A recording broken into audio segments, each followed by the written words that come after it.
Hi, everyone. Welcome to a brand new Aspire to Inspire podcast episode. My name is Athena Koutsonikolas, and I'm the Vice President of Marketing in North America at Staffbase. Today, I'm joined by Matt Abrams. He's a Stanford professor, celebrated author, and the host of an award-winning podcast titled Think Fast, Talk Smart, which is also the name of his best-selling book, which I happen to be a big fangirl of this book, and I have it right here, Matt. Uh, and today we're tackling one of the most critical and often terrifying skills for any leader, and that's communicating under pressure. And Matt has coached everyone from CEOs to Nobel Prize winners to TED speakers and even UN leaders. And he's helped them communicate clearly, confidently, and spontaneously. And we've all been there, right? Freezing up in a meeting, fumbling through your words in an interview, or only thinking of that perfect response right after the moment has passed. So today, we're going to unpack how to think faster and speak smarter rather in high pressure moments, some science-backed techniques to overcome speaking anxiety, and why great communication is about connection, not perfection. We're also going to dive into some practical tips as well that you can start using right now to become a more confident speaker. So, with that, I'd like to get started with the first question. Matt, you've worked with CEOs, TED speakers, UN leaders. What's one skill that truly separates exceptional communicators from the rest? Well, first, thank you for having me on the show. I am very excited to be here and to have this conversation. So, anyone who is successful at communication, I believe, is really good at focusing on the needs of the audience they speak to. So many of us, when we communicate, fixate and focus on just broadcasting the information out. And that's a fundamental mistake. You need to really be thinking about what is it that the audience needs to hear. It's not what you want to say, it's what they need. And I believe the most effective communicators are those who understand the needs of their audience and tailor their messaging and their delivery to focus on those needs. Yeah, got it. And one of the kind of key insights that I referenced earlier was how you talk about this notion of clarity trumping complexity. What's a simple mindset shift that leaders can adopt to avoid over explaining and instead make their messages really stick? Right. So my mother has this saying that I think applies to all of us when we communicate, and it's tell the time, don't build the clock. Many of us, especially those of us who have deep knowledge in our subject areas, we suffer from the curse of knowledge and the curse of passion. And because of that, we tend to say more than we need to, or go deeper more quickly, or use jargon or acronyms. So the goal in communication is to get your point across. So we need to be thinking first about what's the bottom line and then have a clear goal in mind to communicate that. And to me, a goal has three parts: information, emotion, and action. What is it I want my audience to know? How do I want them to feel? And what do I want them to do? Know, feel, do. And when you do that, when you have the bottom line and then you have a clear goal, that helps you focus. Now, the other part of your question was about what I call accessibility. Many people communicate very complex ideas, technical, financial, scientific, and you need to have a certain level of knowledge to understand it. So we must make sure that we make it accessible. We don't dumb it down. That can get you into a whole bunch of trouble. Instead, you have to think about tools and techniques once you're focused to make it accessible. For example, use analogies, maybe use images and diagram. Uh, Backward maps, start at the end and explain how you got there. So there are a whole bunch of tools to make content accessible, but first you have to be focused and tell the time, don't build that clock. I love that. Tell the time, don't build the clock. I want to double click on something that you just noted there around accessibility. And it's around being able to connect with a cross section of the community. Now, you've studied the nuances of communicating across different cultures and different languages. What is your best advice for leaders managing global teams and ensuring their messages are resonating worldwide? Absolutely. And culture and context loom large in all communication, and we have to pay attention to them for sure. So first, it's just asking the question: is are there unique factors or features of a particular culture or context? And it doesn't have to just mean country of origin or different places. It could be different departments have different cultures themselves. So first, you just need to ask the question: are there things at play here that I need to consider? So this is part of that audience focus and audience centricity that I talked about. The next thing you have to do is think about what are the appropriate channels and important contextual factors that I need to include. So for example, is it better for me to do something live in person, virtually, or to send a message first? Do I need to translate what I'm saying into a particular language, or do I use the native language that I'm comfortable with? So we just have to do an extended thought process through the different factors that might be at play. And it could be very different for different parts of the organization, be they geographically based or perhaps functionally based. Got it. Got it. So preparation is key. Preparation is key in all communication, even spontaneous communication. Okay. Well, I'm glad that you raised that topic because Yeah. I'm about to put you in the hot seat now with some Okay, I'm basic ready. I'm questions. ready. So I have to say, Matt, one of the concepts from your podcast that really resonated with me was this notion of bluff and or bottom line up front. So for our listeners or those watching, BLUF is a communication standard used in the US Army. It mandates that any written or oral communication should start with the most important information, which is the bottom line.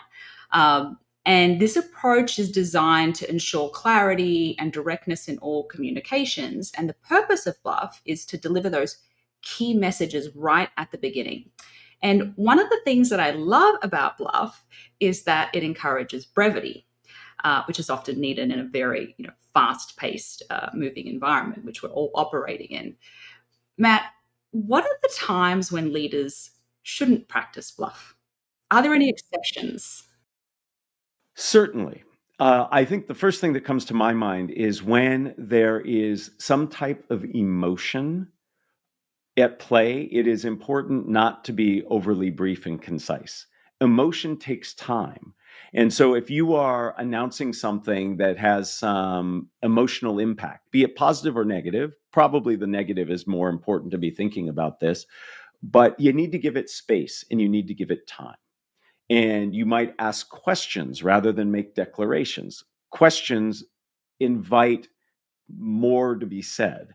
So I think the number one place where we have to really question, is brevity the best response, is where emotion is at play. I think the second place would be where complexity is playing out. Sometimes we can be overly brief and do injustice to the complexity of what's involved. So those would be the two areas where I would advise people to think about what is needed in terms of the processing and the depth that is involved, and think about how do we give more space for that. Now that doesn't mean that you meander and you just go on, but it might be I take that bottom line up front, and while I still portray what's important, I give that space for the conversation to happen. Yeah, yeah, very helpful advice. Thank you. Um, and what's maybe a phrase or habit that can instantly make someone a better communicator?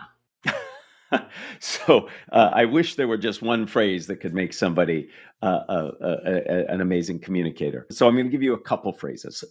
First might be, what's in it for my audience? What's the value for them?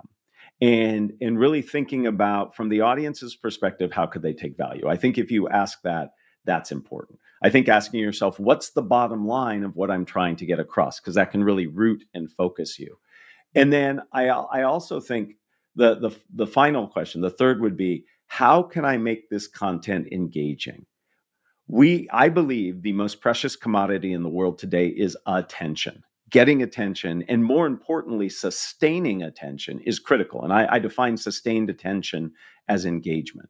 So what's the value for my audience? What's the bottom line? And how do I make it engaging? And if we ask ourselves any of those questions, but particularly all three together, I think we become a better, more compelling communicator. Got it. Now for a slightly different avenue. What is your go-to technique for handling some of those tough, unexpected questions? Think about the types of questions that politicians might have to field. Hmm. So for me, the go-to strategy for Q&A in circumstances where it's challenging is to use paraphrasing. Paraphrasing is an amazing technique. Let me define what I mean by it. Paraphrasing is not parroting back what someone says. Rather, it's understanding what's the crux of what they've said and commenting on it.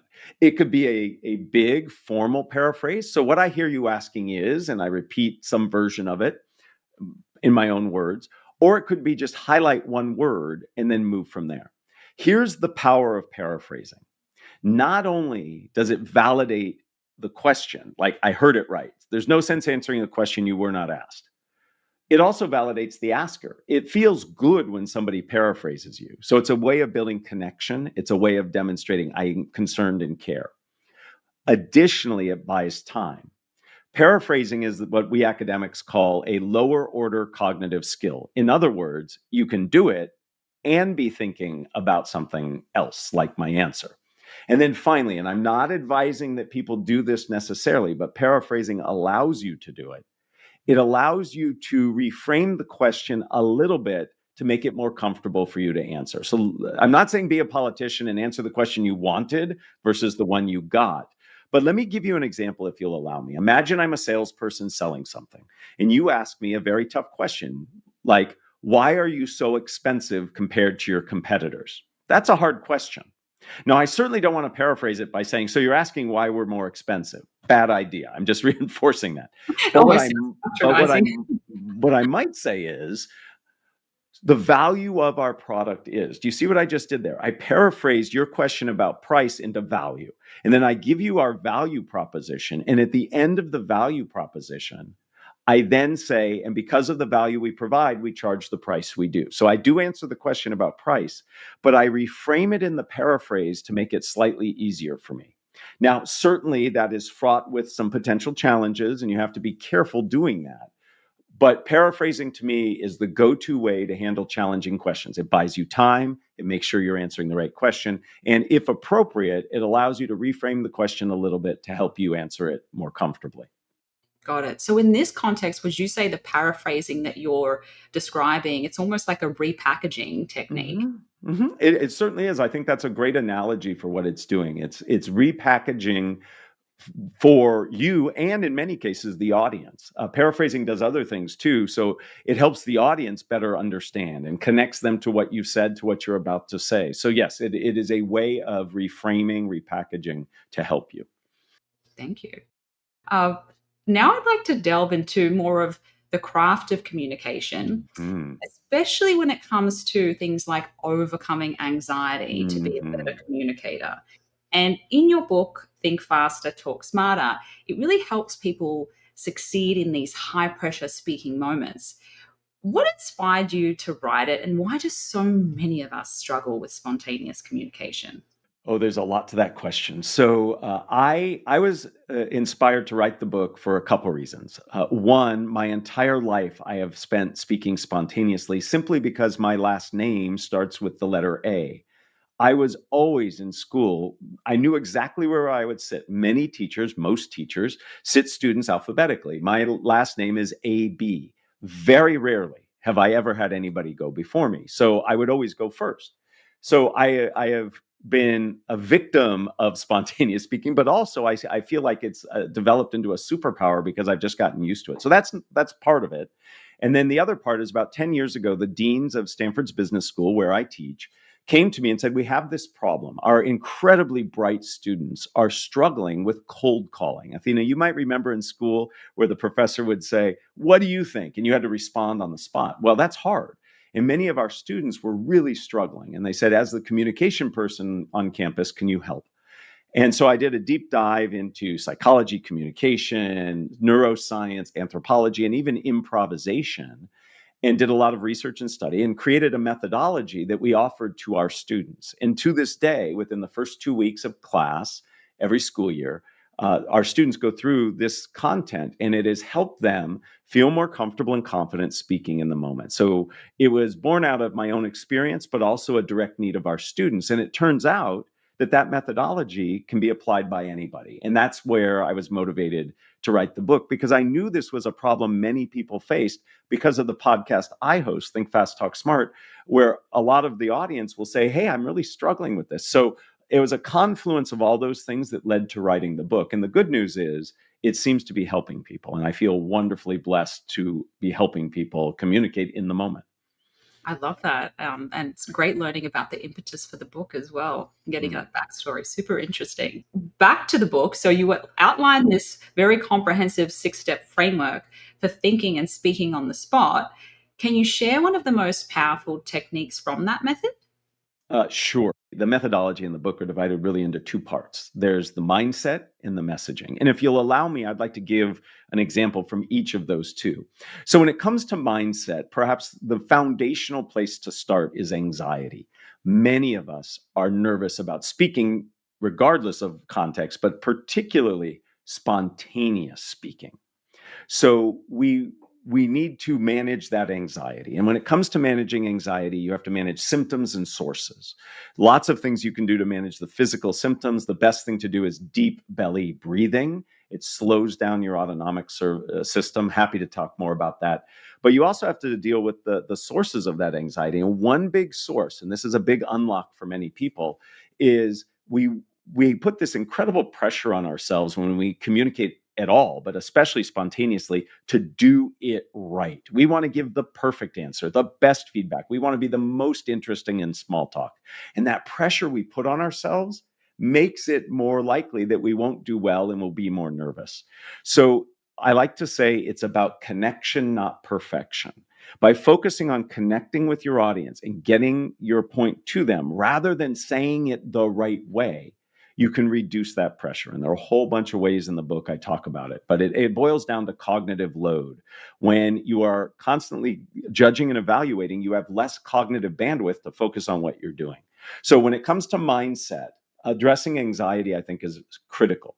When it comes to messaging, what's really, really important and super helpful is structure, frameworks.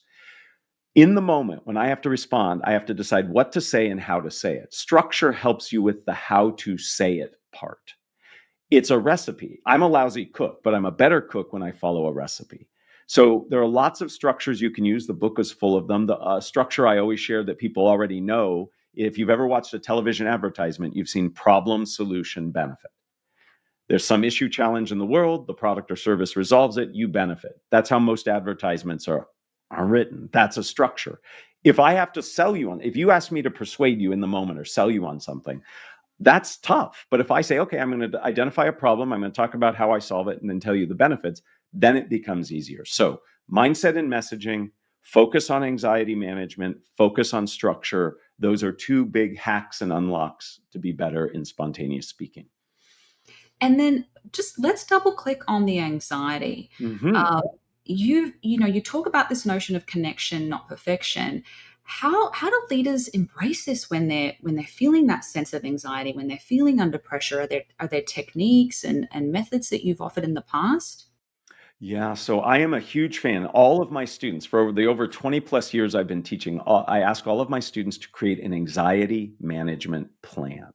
The very first book I wrote was called Speaking Up Without Freaking Out, and it identifies 50 academically validated techniques for managing anxiety. So I walk my students through, the people I coach, I walk them through on the podcast. We talk about these.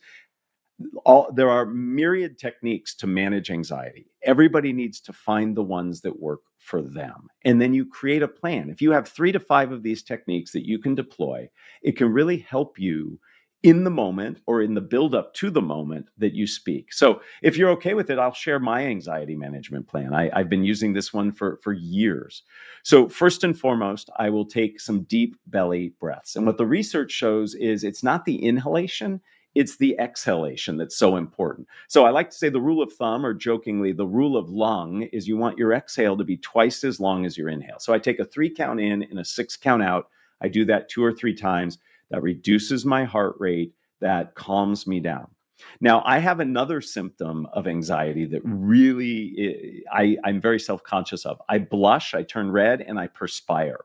So if you hold something cold in the palms of your hand, it actually reduces your core body temperature, which makes you blush and sweat less. You know, on a cold morning, if you've ever held a warm cup of tea or coffee and it warms you up, we're just doing that in reverse. So I'll take some deep breaths, I'll hold a cold bottle of water. I will then tell myself I have value to bring. I believe in positive affirmations. Many of us, when we're put on the spot or when we're speaking in a planned situation, we say all this negative stuff to ourselves like, oh, that other person did so much better. I should have prepared more. I can't believe I'm in this situation. So if you replace that with something somewhat positive, like I have value to bring. And then the final thing I do, and you're going to find this very silly, I say tongue twisters out loud. And I say tongue twisters out loud because for two reasons. One, it warms up my voice. And if you've ever been an athlete or played a musical instrument or sing, you warm up first. We need to do the same when we speak. But also, it causes me to get present oriented. I can be very distracted by my thoughts about what I'm doing next or what happens if I don't succeed. So, to get present oriented really helps me. Before we did this podcast, I said my tongue twister 3 times to get me warmed up. So, that's my anxiety management plan. That's 4 techniques. There are many, many other techniques. Not every technique works for every person. An anxiety management plan is an experiment. You have to run it several times to find what works. And once it works, it's gold. It can really help. Super great tips there. Thank you for those. So, you talked a little bit about those big fears around anxiety, the freezing up, the saying the wrong thing. How can someone recover from a verbal misstep without losing credibility? And when I ask this question, I think of a news anchor that might misstep and has thousands of eyes Yeah. watching in that moment.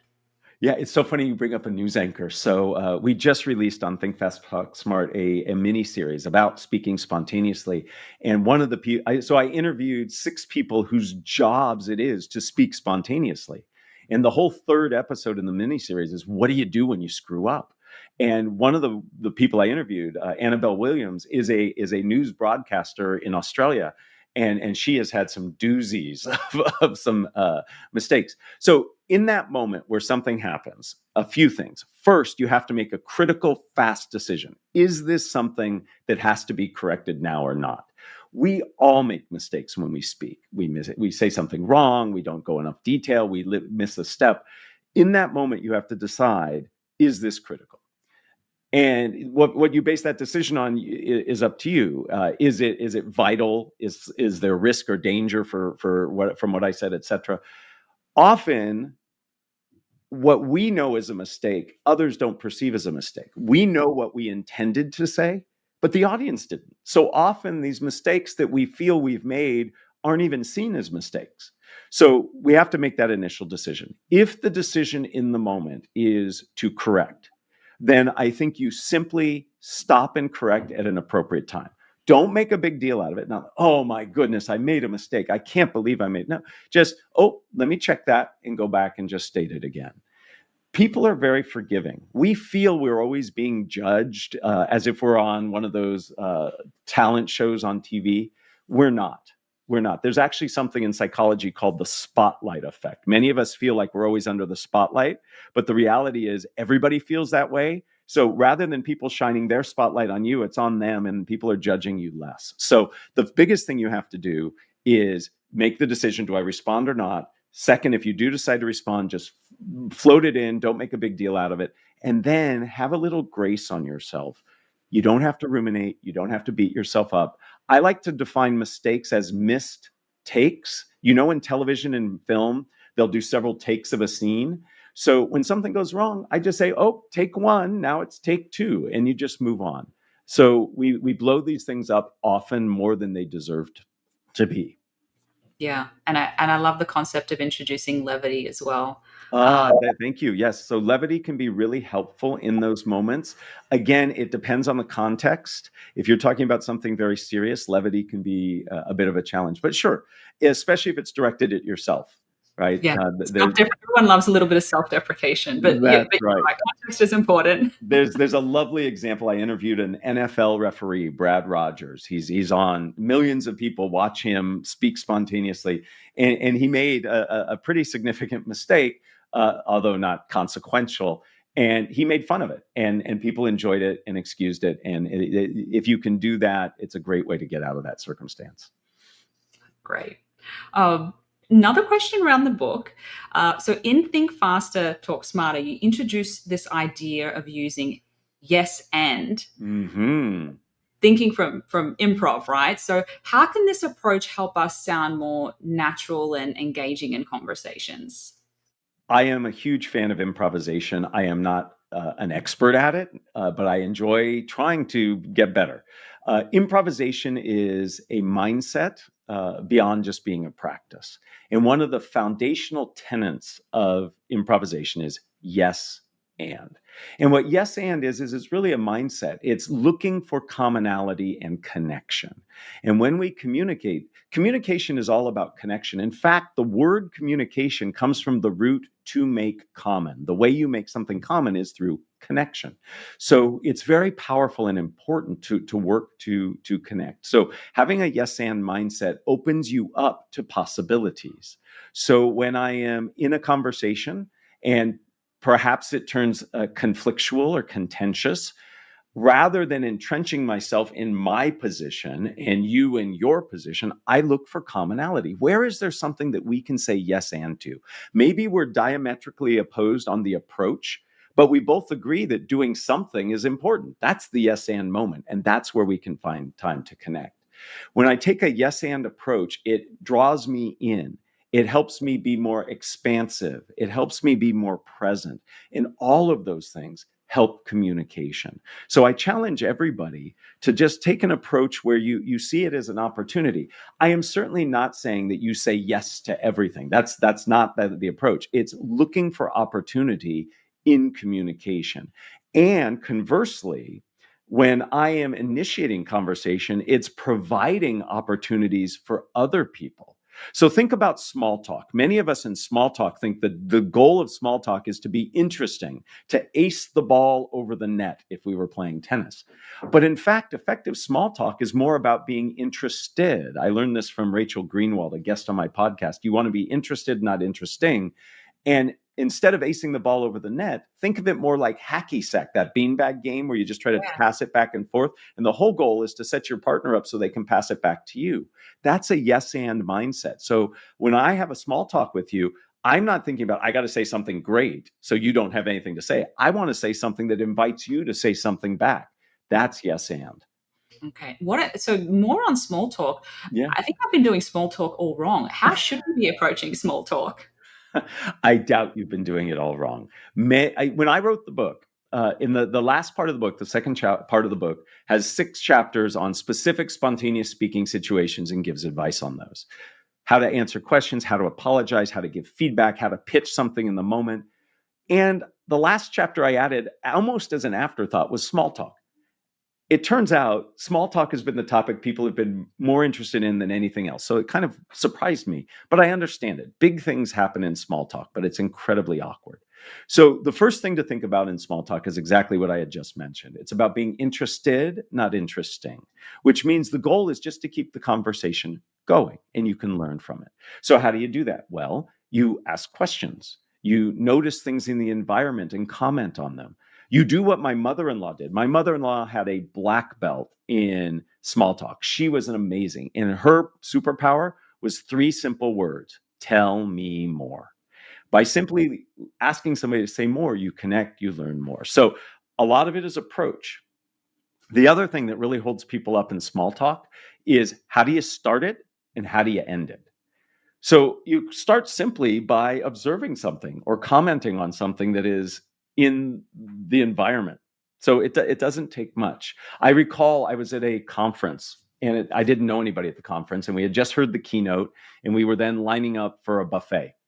And I'm standing next to this gentleman I don't know. And I look around the room and people are all wearing different shades of blue. It wasn't a uniform or anything. I turned to the guy. I said, I must have missed the memo. Everybody's wearing blue. He paused and looked around and said, you're right.